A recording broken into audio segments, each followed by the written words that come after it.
Let's get down to the details. My name is Tim Davis, the middle child of Tom and Linda Davis, who are both in their 50s and in good shape. My dad, at 5 feet 11 inches and 190 pounds, maintains his fitness with regular workouts. Mom, 5 feet 6 inches tall with slightly sagging 36C breasts, keeps a slender figure despite her gray hair, opting to shave her pubic hair. As for my siblings, Josh, 2 years older than me at 32, stands at 6 feet and weighs around 220 pounds, with a bit of a gut. His wife Kim, a 5 feet 4 inches attractive blonde, prefers a landing strip for her blonde pubic hair. My sister Donna, with mom's red hair, is 5 feet 2 inches and 105 pounds, sporting small C to large B breasts and a neatly trimmed triangle of red pubic hair. Her husband Bob, at 5 feet 9 inches and 180 pounds, boasts the largest member among us at 7 inches. Now, onto my wife Bree, a fiery redhead standing at 5 feet 6 inches with 36D breasts and a shaved pubic area. She maintains her figure with 4 weekly workouts and has expressed her readiness to start a family upon my return from a business trip. We've been married for over 5 years. As for me, I'm the tallest at 6 feet 1 inch and 195 pounds, with a slightly over 6 inch long and thick member. With jet black hair and a commitment to fitness, I work as an engineer and occasionally travel for work, as I am currently doing, staying in a hotel room about 200 miles away. Now, before any assumptions are made, let me clarify that I am not describing my family's physical attributes for any perverse reasons. I am simply observing them via cameras I've installed at home, where they are engaging in an orgy with my wife as the main attraction. I have no sexual interest in this scenario and am merely monitoring the situation on my computer screen. Let me share some background information. I grew up as the middle child in my family. Unlike my outgoing older brother and younger sister, I was more introverted. While Josh and my sister had bustling social lives with many friends, I preferred solitude. I never quite fit in with their crowd, though they always treated me well as their brother. Consequently, they had a closer bond than I did with either of them. After high school, I was the only one in my family to pursue a college education. My brother joined a local construction company, and my sister started working in retail at a department store. They both got married shortly after graduating. After earning my degree in civil engineering, I landed a decent job at a moderately large firm and began my career. I wasn't a virgin, but I wasn't exactly a ladies' man either. I dated casually during college and had a handful of relationships. That all changed when I met my wife, Bree. It was a setup orchestrated by my sister, who worked with Bree at the department store. At a 4th of July barbecue hosted by my sister, Donna, I was introduced to Bree. Unbeknownst to me, my sister had arranged for us to meet. Bree and I hit it off, and I asked her out on a date the following weekend. We dated for 6 months before I proposed, and we got married a year later. Our marriage seemed happy and fulfilling, at least from my perspective. I never suspected any issues until about a month ago when I realized I had misplaced my flash drive. I often used it to transfer work documents for research at home. After searching everywhere, including the laundry, I stumbled upon a pair of men's underwear that clearly weren't mine. They were white briefs, unlike the boxer briefs I wore. It was a puzzling discovery. I couldn't find a rational explanation for the presence of those underwear. However, I did locate my flash drive right where I expected it to be. Now, you might anticipate a detailed analysis of possible scenarios regarding the underwear, but truth be told, there was only one plausible explanation in my mind: Bree must be cheating on me, and those underwear were left behind by mistake. And so, my quest for the truth began. The next morning at work, I approached our IT department, where I was acquainted with the staff due to our use of advanced modeling software. Marge, a tech I knew well, was my go-to person. I confided in her about the discovery and my suspicions regarding Bree's fidelity. I asked if she had any suggestions for uncovering the truth. "Tim, if you can grant me access to your house for about 2 hours, I can set up some spy cameras for you," Marge explained. "We acquired them a couple of years ago after catching a guy posing as an intern spying on our projects for a competitor. The cameras have motion detection and can record automatically. They've been sitting and used since then, and we're actually planning to get rid of them soon. The following Saturday, with Bree out on one of her shopping outings with friends, Marge discreetly entered the house and began installing the cameras. We strategically placed them, and I ensured the receiver unit was hidden in the attic crawl space to avoid detection. The receiver not only recorded but also transmitted the footage to a secure website accessible only to me. That was the setup. On Monday, I contacted our company lawyer, Jerry, whom I frequently interacted with on contracts. We had a good rapport, and I trusted his judgment. I explained my suspicions about Bree and asked for a recommendation for a lawyer. Jerry expressed sympathy for my situation and provided me with a contact. I scheduled a meeting for the next day. The rest of the workday was largely unproductive. I arranged a site visit for the following week, giving me an excuse to bring work home and avoid spending much time with Bree that evening. Her reaction to my upcoming travel plans was typically nonchalant. The news I received from the lawyer the next morning was disheartening. There was no fault-based option available for divorce. According to the laws dictated by our elected officials, it didn't matter if my wife was unfaithful, she would still be entitled to half of our assets. Moreover, since my income exceeded hers by threefold, I would have to pay her maintenance for the next 5 years. It felt like I was being penalized for her infidelity, while she got to enjoy the benefits. Feeling dejected, I met Jerry for a drink after work, hoping for some solace. He empathized with my situation, drawing from his brother's similar experience. He divulged some sensitive information, emphasizing that it must remain confidential. Jerry explained that legally, I wasn't obligated to live with or financially support my wife unless a divorce decree mandated it. He hinted at the possibility of disappearing without divorcing, which would safeguard my assets from being divided. Over a couple of beers, Jerry outlined my options while cautioning against any illegal activities. I contemplated moving out quietly and ceasing financial support, which would likely lead to the loss of our house and negatively impact my credit score. As a precaution, I started rearranging my finances in case I needed to vanish. Throughout the week, I noticed Bree's suspicious glances, aware that my behavior was far from normal. I attributed it to work-related stress, citing potential delays in my upcoming trip. Despite my efforts to maintain a facade, I couldn't shake the feeling of impending upheaval. Sunday arrived, and I embarked on my 200-mile journey for the business trip. I opted for driving over flying, not due to a fear of flying, but rather to avoid the hassle of airports and the cramped conditions of flights. Flying involved a series of cumbersome steps from parking at the airport to retrieving baggage and renting a car, which I found tedious and time-consuming.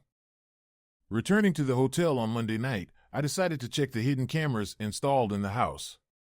Anticipating that my wife would wait until she heard from me to invite her lover over, I was unprepared for the shock that awaited me. To my astonishment, it wasn't just one lover, it was 6. My entire family was engaged in intimate activities with my wife. Watching the footage, I witnessed them indulging in explicit acts in the living room, disregarding any semblance of privacy. It was bewildering to see my wife engaging in activities I never knew she was interested in, including intimate encounters with multiple partners simultaneously. The conversations among them only added to my disbelief. They discussed their clandestine activities, revealing that this had been ongoing for some time, orchestrated to avoid detection. They even discussed plans for my wife to stop using birth control and attempt to conceive upon my return. The revelation was unsettling, especially hearing my family members discussing the deceitful nature of their actions and their plans to continue until my wife became pregnant. Their casual approach to infidelity and deception left me speechless, realizing the extent of the betrayal I had unknowingly endured. "Don't worry, I've set up an alarm on my phone to notify me if he comes within a 50-mile radius." I was shocked. I sat there, witnessing their intimate activities in various positions. After the men finished, the women took charge with strap-ons. Eventually, they took a break to rest. "Bree, won't you miss this when we have to pause until you conceive?"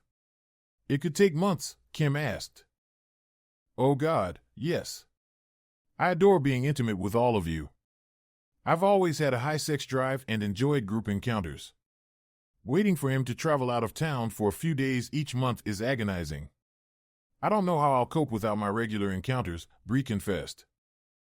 Well, maybe if we all use condoms, we could continue. That way, you get what you need, and we get ours, Bob suggested. I was devastated. Initially, I thought she had just one lover, but to discover it was my entire family engaging in this, even before I met her, shattered me. My family was betraying me, using me to fund their lifestyles. Bree had been secretly sending them money. That was the final straw. My plans changed. On a personal note, I struggle with social cues.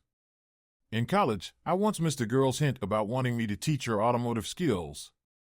Instead, I made an insensitive comment suggesting she take a class. It wasn't until later that I realized her intention. Additionally, I excel in science, math, and engineering because of my fascination with logical concepts. However, abstract thinking presents challenges for me. These traits are indicative of mild Asperger's syndrome, which isn't a handicap but rather a different cognitive process. Individuals with this syndrome can intensely focus on specific topics but may struggle with social nuances. Now, I had a new problem to tackle. Originally, I planned to leave and cut off support for Bree while secretly safeguarding assets. However, now I couldn't rely on my family's support. I needed to disappear entirely, seeking retribution along the way. I began outlining my escape plan in a notebook. While I considered leaving immediately, there were tasks I couldn't accomplish remotely and belongings I needed from home. I worked late into the night until I had a solid plan, knowing I might need assistance for certain aspects, but I had an idea of where to seek help. The following morning, I rose early and headed to the job site. Fortunately, there weren't many issues, and I completed my tasks within a couple of hours. Aware that my car could be tracked, I opted to stay at the job site, utilizing one of the vacant offices in the portable building designated as the on-site office. I contacted my boss and exaggerated a few issues, suggesting it would be best for me to work remotely from there, with occasional on-site presence. Reluctantly, he agreed. I browsed Craigslist and found an affordable older pickup truck that I could purchase with cash, planning to Uber over and acquire it later that evening. In the afternoon, I returned to the construction site. Tony, a supervisor I had befriended through previous projects, was someone I trusted. We had socialized after work on several occasions. There were whispers about Tony and his family, but we arranged to meet at a sports bar after our shifts ended. Meanwhile, I spent the remainder of the day reallocating some of my investments into new accounts. As Tony arrived at the bar, I greeted him with a beer and we settled into a secluded booth. Tony, I'm facing a dilemma and I'm unsure how to navigate it. I invited you here because we've known each other for a while and developed a friendship. I doubt you can directly assist, but I need someone to bounce ideas off of, I explained. Sure thing, buddy. I'll do what I can. You've always been there for us on the site whenever issues arise.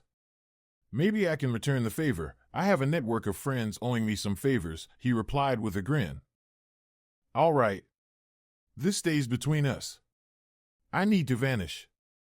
Recently discovered my wife's infidelity, and my family is in on it, using me as a financial source. None of them hold substantial jobs, so my wife is funneling my earnings to support them. Divorcing her would entail significant financial loss. I refuse to finance her adulterous lifestyle. I need to leave discreetly, taking as much money as possible. She can keep the house and mortgage payments. I just want out, I divulged.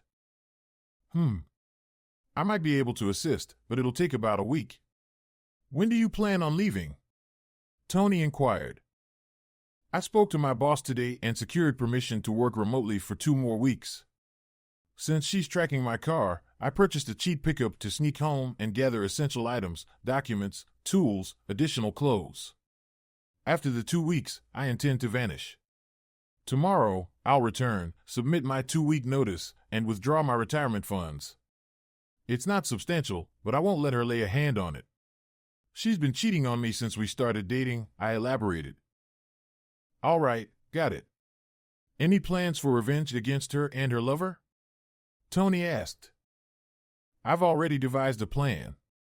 No physical harm, but what I have in mind will sting worse than any beating, I grinned. We continued our conversation over another hour and a couple of beers before departing. I drove back to the hotel, parked, and then hailed an Uber to pick up the truck. The following morning, I rose early and drove my car to the worksite. Tony offered me a ride back to the hotel to retrieve the truck. Since I hadn't transferred the title yet, Tony advised me to wait a few days.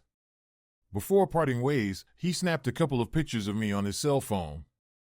I then started the truck and headed back to my hometown. My boss wasn't thrilled about my resignation, but understood when I explained the basic situation.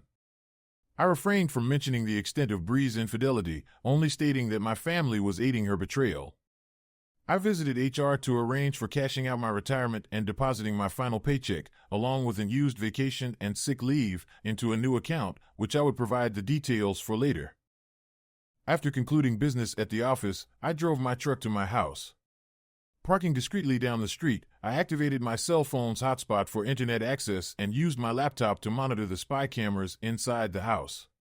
Observing Bree getting ready for work, I calculated her schedule, knowing she'd be away for approximately 9 hours, including her lunch break, before heading to the gym for a couple more hours.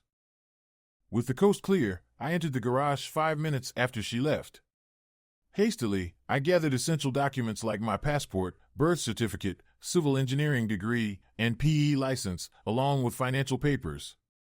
I emptied the safe of all cash and hurried upstairs to pack 2 suitcases with clothes, caring little for wrinkles at the moment. I ensured to close all drawers and my closet door, leaving no trace of my presence. With everything I needed from inside the house, I loaded my tools into the truck's bed. Although I had a considerable collection, I doubted Bree would notice their absence, as she had no interest in mechanical items except to criticize their cost. Once loaded, I backed out of the garage, closed the door, and left, hoping she wouldn't detect my visit. 20 minutes later, I was on the freeway, leaving town behind with no intention of returning. The remainder of the week passed by uneventfully. I left the truck at the job site and continued using my car as usual, aware that Bree was likely monitoring my movements. To avoid arousing suspicion, I maintained my routine.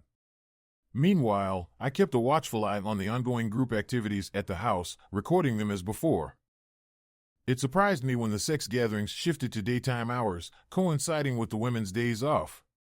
Apparently, Josh and Bob were currently unemployed due to the completion of their construction project, and there were no immediate prospects for new work.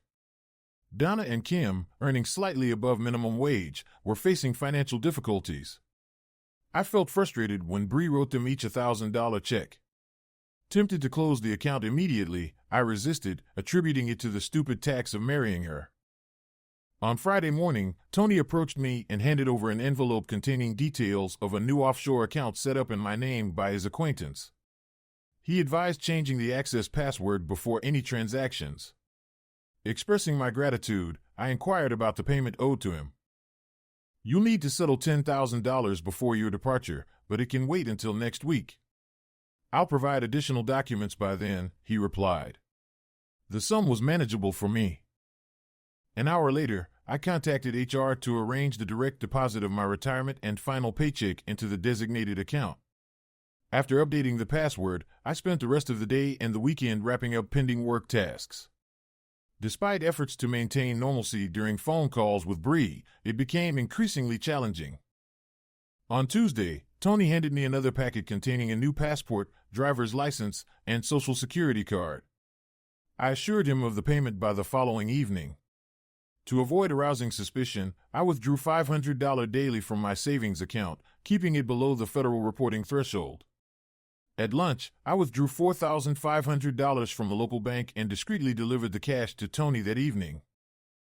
Back at the hotel, I booked a one-way flight to the Cayman Islands under my name, using my regular checking account for easy traceability. With everything in place, I visited the DMV on Wednesday to register the truck under the new identity provided by Tony.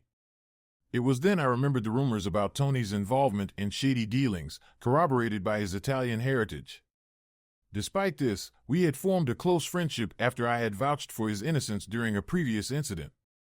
Since then, we always made time for a few beers whenever I was in the area. Thursday was dedicated to closing all my investment accounts and transferring the funds to my savings account. It was a risky move, considering Bree's lack of involvement in our finances. However, there was a chance she might notice the sudden influx of several $1 million into our savings account within a day. As Friday morning arrived, I informed Bree that I needed to conduct final inspections on Saturday and the following Monday, with plans to return on Tuesday. She didn't seem particularly bothered by the delay. Early on Friday, I met Tony at the job site, accompanied by 2 other individuals. I entrusted one of them with the keys to both my truck and car, while Tony and I drove off in his vehicle. All I carried with me were a duffel bag and my laptop, leaving my cell phone behind in the hotel room with plans to acquire a new one later. Tony's associates would simulate my regular commuting routine between the job site and the hotel, maintaining the illusion of my presence. Upon arriving at my destination in the early afternoon, I took a taxi to the bank. Prior to entering, I settled all outstanding credit card balances and closed the accounts. Subsequently, I transferred the entirety of my checking and savings balances to the newly established offshore account. After confirming the successful transfer, I proceeded inside the bank where, following a thorough verification process, I obtained a cashier's check. With my final paycheck deposited earlier that morning, I no longer required my previous bank account. I then hailed another taxi to a different bank, where I utilized my new identity to open another account, facilitated by the meticulous preparation of Tony's associate. Following the completion of this task, I checked into a hotel for the weekend. Later that evening, under my new identity, I purchased an airline ticket to a city a couple of 100 miles from my departure point. My truck awaited me in the long-term parking lot there, from where I would proceed to my new residence. On Monday, I flew back to the United States, retrieved my truck, and commenced my journey. It would take a couple of days to reach my destination. By late Tuesday afternoon, I stopped at a town with a Starbucks, where I enjoyed a coffee and accessed the free Wi-Fi with my new laptop. With my tasks completed, I left Starbucks, continuing my journey with a sense of satisfaction. Meanwhile, Bree was in for a surprise. Despite expecting my return, she discovered my car's GPS indicating it was parked outside a strip club in a city different from where I had claimed to be. Puzzled and frustrated by my unavailability on the phone, she attempted to reach me numerous times without success. Before I could attempt another call, my phone rang. Glancing at the caller ID, I noticed it was Donna on the line. "Hey, Donna. What's going on?" I answered.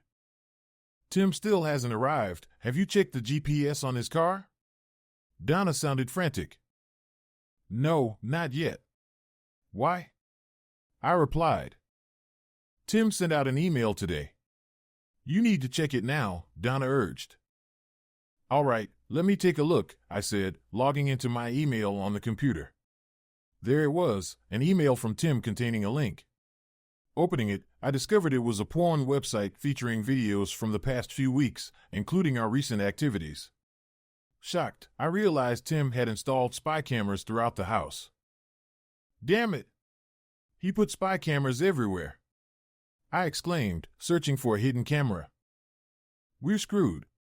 Everyone will see this," Donna lamented. "That's not all. He emptied the bank accounts," I added, realizing the extent of the situation. I instructed Donna to gather everyone while I checked our financial accounts. Confirming the cancellation of credit cards and closure of investments, I realized we were in deep trouble. We couldn't stay in town, but leaving without money was impossible. Our only hope was to find Tim and plead for assistance, knowing his whereabouts. When Tim's father arrived in his SUV, I hastily jumped in, directing him to the strip club where Tim's GPS signal indicated his presence. Despite the discomfort of the seedy environment, we entered the establishment, scanning the room for Tim. Eventually, a burly man of Italian descent motioned us over to his table, leaving us with no choice but to approach him. "Are you Bree Davis?" he inquired. "Yes, I am. I'm trying to locate my husband. His car's GPS shows he's here, but we couldn't find it," I replied. "Good luck with that," he said, reaching into a nearby bag. "Here's the GPS unit. Some guys ripped it off and left it on the ground before stealing the car. It's probably dismantled in a chop shop by now. You might sell this for some cash. And if you ladies are seeking employment, I believe the owner here is hiring." He chuckled. "Do you know where Tim is?" I pressed. Honestly, no idea. All I know is he flew to the Cayman Islands on Friday morning. Best of luck, he answered. Feeling disheartened, we returned home. The following day, Donna, Kim, and I were terminated from our jobs. Despite months of searching, none of us secured employment. We received offers for positions as escorts, but we rejected them outright. Losing the house due to missed payments, Josh and Kim faced eviction as well. We relocated to Tim's parents' home, facing public disdain whenever we ventured out. We became reclusive, enduring social isolation and severed ties with friends and family. After 2 years, I divorced Tim for abandonment, yielding nothing due to the lack of assets. Regarding intimacy, it persisted, albeit lacking the previous fervor due to our circumstances. Depression overshadowed our encounters, compounded by financial struggles. Relying on Tim's parents' meager resources, supplemented by government assistance, we persevered. Birth control became unaffordable, leading to reliance on condoms, often causing accidents. As our children grew, we adjusted our activities around their schedule. Eventually, our children learned of our past, enduring hardships in a judgmental community. Despite initial challenges, they excelled academically and athletically, earning respect and friendships. Recognizing education as their ticket out, they pursued scholarships, gaining admiration from peers and transcending parental judgment. Now, 25 years later, Tammy, my youngest, sobbed over a breakup. Her college boyfriend, whom I had grown fond of, ended their relationship unexpectedly. Despite his good manners and kindness, something felt off about him. Tammy, did he give you any explanation? I asked gently. No, SOB, he just said it wouldn't work, Tammy sobbed. Perhaps your brother should speak with him, not in a confrontational manner, but to understand better. He seemed like a respectful boy, and I can't imagine him ending things without a valid reason, I suggested. I already did that. Timmy went to talk to him. They're in the same fraternity, Tammy replied. Keep me posted, I said. Sure, Mom. Hold on, Timmy just walked in. I'll put it on speaker. Timmy, what did Jeff say? Tammy said, switching to speakerphone. Well, I'm not supposed to share this, but it was actually his father who insisted he break up with you. After Jeff told them about his visit last weekend, his dad said he couldn't continue the relationship romantically, only as friends, Timmy explained. What? I exclaimed. Why not? It's strange. Jeff mentioned something about first cousins and it being illegal, Timmy replied. First cousins? What? The only first cousins you have are Donna and Josh's kids. That's... Oh my God. Tim. I gasped. The next thing I remembered was waking up on the couch, hearing Donna on the phone. Where's Jeff from? Where do his parents live? Give us some information. Yes, we're talking about my brother. Did Jeff mention his father's name? Damn. That's quite a distance. We'll figure it out. Any chance Jeff can help? At least try to get an address. Okay. Thanks, Donna said, ending the call. Here's the scoop. Tim's alive but has a new identity. He lives several states away, married with 3 kids. Timmy will try to get an address from Jeff. Even without it, we'll find him. Do you want to see him? Donna asked. Of course, I do. Why wouldn't I? I replied. Well, it's been 25 years. You've been divorced for 23. He never reached out, so he may not want to see us, considering what he did, Donna explained. I still need to see him. Let's figure out the finances to get there. Maybe we can start anew where nobody knows us, I said determinedly. Mike, formerly Tim, this scenario wasn't unexpected, though unwelcome. I anticipated it, giving it a window of 3 days. My oldest son met a girl at college, planning to introduce her to us. There was a familiarity about her photos, but I couldn't place it. They were first visiting her mom's place to meet her family. After that weekend, Jeff excitedly called home to share his experiences. My unease grew as he described her family's home and their names. When he mentioned her older brother Timmy being in his fraternity, my heart sank. It was beginning to dawn on me why her picture seemed familiar. "Oh, damn," I exclaimed. "What were the chances?" "Dad, what's wrong?" Jeff's concerned voice came through the phone. "Is she with you now?" I asked urgently. "No, I'm at the frat house." "Oh, by the way, her older brother Timmy is also in my frat." "That's how I met them," Jeff replied casually. "Jeff, listen carefully. I hate to ask, but you must follow my instructions," I said seriously. "Okay, Dad." "I'm listening," Jeff replied. "You need to do a couple of things, difficult as they may be. First, you have to end things with that girl," I instructed. "What?" "Dad, I really like her. I could see myself marrying her," Jeff protested. "No, Jeff. That's not an option," I insisted firmly. "But why, Dad? What's wrong?" Jeff asked. "I can't explain now, but trust me, it can't continue.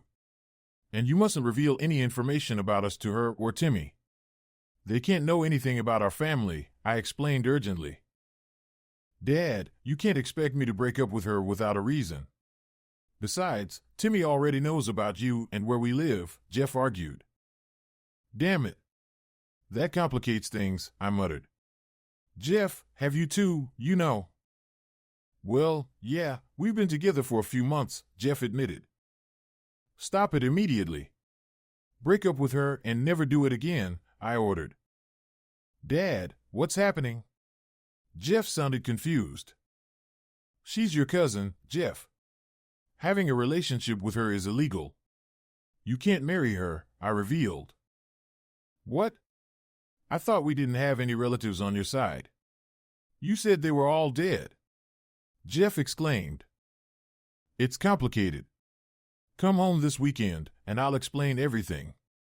And please, don't bring her," I pleaded. Well, that couldn't have gone any worse. It was Monday when I gathered all the kids and informed them to be home by Saturday afternoon. My wife, Katie, was aware of the situation as I met her about 6 months after relocating to this town. We had to wait nearly 2 years before tying the knot because my ex-wife took forever to finalize the divorce. I monitored the legal notices in the newspaper from our hometown every day until I finally saw it. With everyone gathered in the living room, I recounted the entire story. Changing my identity meant I could no longer use my engineering license or obtain a new one. My new identity existed only on paper, and any attempt to use my previous identity, including transcripts or employment history, would risk exposure. With enough funds to sustain me for several years, I enrolled in a community college to pursue computer courses. Eventually, I transferred to a local university and completed a degree in computer science. Utilizing my skills, I established a successful consulting business and made substantial investments over the last 25 years. Now, it appeared that everything was unraveling. "Dad! Someone's at the gate," my youngest daughter, Brianna, exclaimed. "No, I didn't name her after my ex-wife. I simply always liked that name. Excuse me for the attitude." 1 week and 2 days later, right in the middle of my estimated time frame, I glanced at the security monitor to see not one but 2 SUVs at the gate. They brought the whole clan, as expected. My departure left me with substantial wealth, and my consulting business and investments had flourished over the years. Our home sat on approximately 5 acres with a 6,000 square foot house, surrounded by a block wall and an electronic gate. "No point in delaying," I muttered to myself as I pressed the button to open the gate. I didn't need to ask who it was, their faces were visible on the camera. "Bree, inform your mother that our guests have arrived," I instructed as I headed to the front door. Observing through the window, I watched the cars pull into the circular driveway, the occupants gathering for a moment before heading towards the front door. Yes, Tammy was among them, having taken a break from school. Jeff had mentioned that Timmy informed him she returned home after their breakup. Given the strained relationship between Jeff and Timmy, they didn't converse much. As they approached the front door, I greeted them, inviting them inside for coffee and tea. Katie and Brianna were already seated in the living room, and Jasmine, our household assistant, no, not that kind, went to prepare beverages. Jasmine was initially hired as a nanny, but as the children grew older and didn't require a nanny anymore, we couldn't bear to let her go. She seamlessly transitioned into roles such as housekeeper, maid, cook, chauffeur, and much more. She had become like a member of the family, and although we still paid her a fair salary, she contributed significantly to the smooth running of the household. You could almost call her a super maid. As Jasmine went into the kitchen to prepare coffee and tea, I couldn't help but feel like I needed something stronger. It was mid-afternoon, so I didn't feel too guilty about it. Katie and I walked over to the wet bar together. She went to the wine fridge while I grabbed a bottle of Jim Beam honey bourbon. Just as I reached for some tumblers, Jasmine returned with a tray containing tumblers, wine glasses, and an ice bucket. I figured coffee wouldn't cut it for this conversation, she remarked with a smirk. With drinks poured, we sat in silence for a few moments, each lost in our thoughts. All the men opted for bourbon, while the women chose wine, except for Tammy, who went for bourbon, perhaps because she was feeling more emotional than the rest of us. Tim. Bree started. It's Mike now, I corrected. Okay, Mike, she continued. Since you know most of us, perhaps you can introduce us to your family. I let out a heavy sigh. Fine. This is my wife, Katie, and my youngest daughter, Brianna. I noticed a glimmer of excitement in my ex-wife's eyes at the mention of Brianna. No, she's not named after you. I just always loved the name Brianna. It's purely coincidental. Jasmine is our housekeeper/nanny/maid. Jeff, you already know, but he's not here. I also have another daughter named Faith, who's away at college. Thank you, Bree responded. You know most of us, but this is my youngest daughter, Tammy. Her older brother is still at school. His name is Timmy, named after you. And these are Donna's children. Lydia is the oldest, followed by Thomas, named after your father, and their youngest, Timmons, also named after you. Bree then gestured towards the twins. These are Josh and Kim's daughters. The one on the left is Macy, and the one on the right is Marcy. There was a hint of anger on the girls' faces. Aunt Bree, I'm Marcy, the one on the left corrected. Oops. After 19 years, you'd think I'd be able to tell you apart. Sorry, Bree apologized, then continued, and that's their younger brother, Dennis. I noticed one person missing from the group. Where's Tom? I would have thought he'd be here too, I asked, noticing my former mom, Linda, was present. Your father passed away 4 years ago, Linda sobbed. We looked for you during the funeral, but you never showed up. He was your father. You could have at least had the decency to attend his funeral and pay your respects. Firstly, I have no respect to offer him. After everything you all did to me, any semblance of respect I had for you vanished. Secondly, I had no knowledge of his passing. Once I finally noticed the notice of my ex-wife's divorce proceedings, I ceased to care about any of you. I stopped keeping tabs on your lives.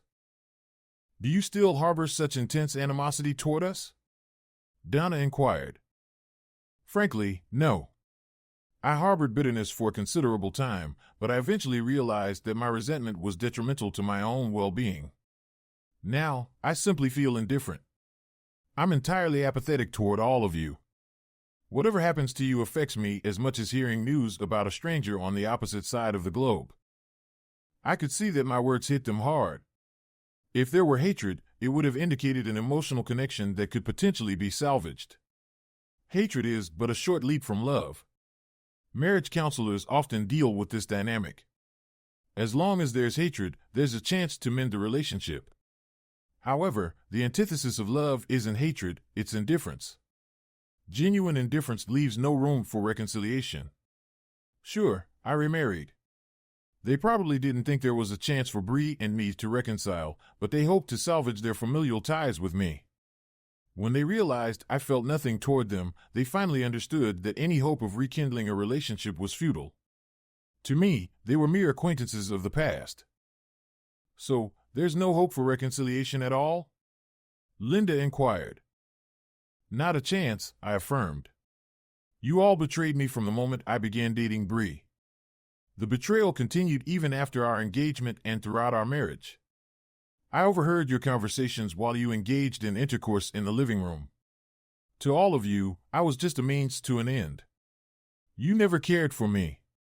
I loved Bree with every fiber of my being, but you all betrayed me by having affairs with her behind my back. What's worse, you introduced her to me with the sole intention of marrying her off to me so you could leech off my earnings to support yourselves. How has that worked out for you in the past 25 years? It hasn't, Bob admitted. You shattered our lives when you shared those videos and sent the links to everyone. We lost our jobs and have been unable to secure decent employment since. We scraped together every penny we could to come here and beg for your forgiveness. We're now destitute. Our vehicles are running on fumes, and we lack the funds to purchase food. All we have are a couple of tents to set up in a park for shelter. If your intention was to ruin us, you've succeeded. So, how do you plan to return home? Katie inquired. We don't, Donna replied solemnly. There's nothing left for us there. Our reputations prevent us from finding work. We were renting the house and surviving on government aid. We drove here in hopes of reconciliation, but regardless of that, we've decided to stay here, where we're unknown, and attempt to build new lives for ourselves. Shit. I recognized the look on Katie's and Brianna's faces. Damn it. Michael. Katie began. I reclined my head, shut my eyes, and released a hefty sigh. I understood her request all too well. Damn it. Reluctantly, I raised my head and faced my former family. All right, I relented. Head to the Holiday Inn. I'll text you the address. My personal assistant will arrange 5 rooms for a week. After that, I'll help you find a rental house and connect you with some job opportunities. But let me be clear, if you betray my trust on this, you'll regret it immensely. Mike, Dennis, and Timmons are skilled with computers. They're interested in part-time work and college. Do you think? Yeah, I conceded defeat. Katie's expression conveyed what I needed to do if I hoped for any intimacy in the next 6 months. Meet me at the office tomorrow at 8 o'clock. You know, Michael, she employed my full name, a sign of impending trouble.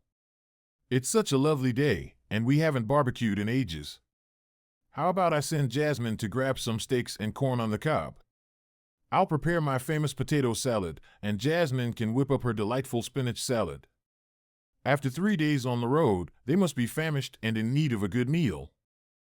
I surrendered with a bowed head. I glanced at Jasmine, nodded, and gestured to my empty glass. She smiled, refilled it, and promised to return shortly. I fired up the grill while Jasmine brought T-bone steaks. They savored the pool while I manned the grill, pondering what had just transpired. Eventually, they departed and spent 2 weeks at the Holiday Inn before relocating to a suitable house across town. I secured jobs for them, and to my surprise, they proved to be valuable employees. Dennis and Timmons excelled in computer work.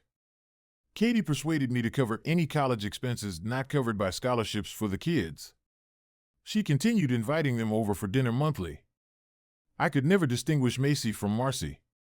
I suspected they deliberately misled me and even switched clothes to confuse me. Yes, I contemplated sending them back to the gutter. However, the kids were innocent bystanders in their parents' actions. Financially aiding them didn't strain my resources, and Katie believed they had suffered enough. She wielded her influence subtly but effectively, reminding me of my obligations. Despite my lingering resentment, I recognized that their 25-year ordeal was punishment enough. I refused to consider them family, merely acquaintances of my wife. Ensuring their financial stability was a small gesture for Katie's happiness. The resentment lingers, but Katie is determined to mend fences. We'll see how that unfolds. Write your opinion in the comments. Thanks for watching and have a great day.